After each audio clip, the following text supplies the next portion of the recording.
All right, now it is time to ask the expert. Brett the Vet is here taking questions about New Year's resolutions when it comes to you and man's best friend. Let's not forget. So here to answer the questions live on the air, Dr. Brett Cordis, thank you for being here. Our first question coming from Matt in Phoenix.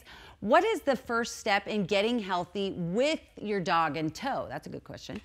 Well, Matt, great question. I think with the new year coming, we should all create some resolutions.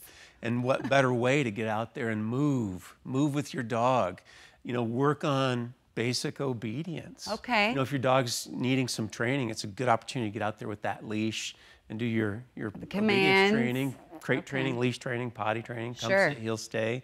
Getting out and moving with your dog this year. I think 2024 is going to be a great year for people and pets. I like that. All right, let's take this next one. So it says, I live in Phoenix and have a lab and a golden retriever.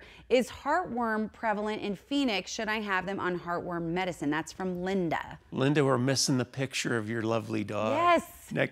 We forgot to mention that. But hey, we touched on this last week.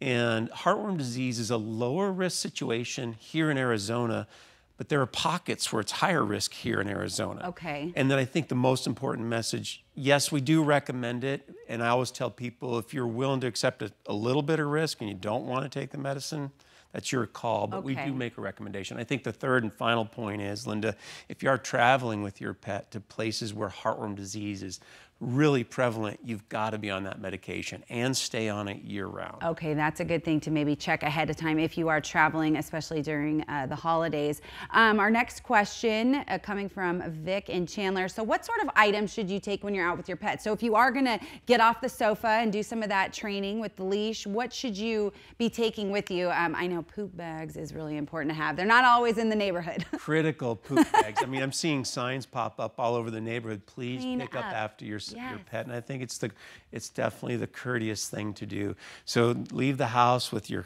leash and your poop bags.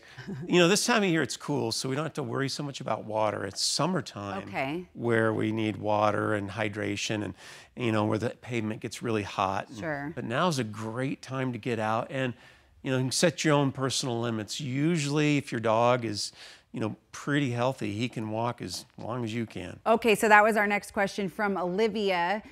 We wanted to know, how long is too long for a walk with your furry friend, Olivia in Glendale? Is there such thing as too much of a good thing? There is. Okay. It depends on the breed, the pet's age, and the other physical conditions. I have an English lab who's getting older, and Mosey Josie, we call her. So she just trots along, and I can't get exercise with her anymore. So sometimes we have to leave her behind if I want to get out and move myself.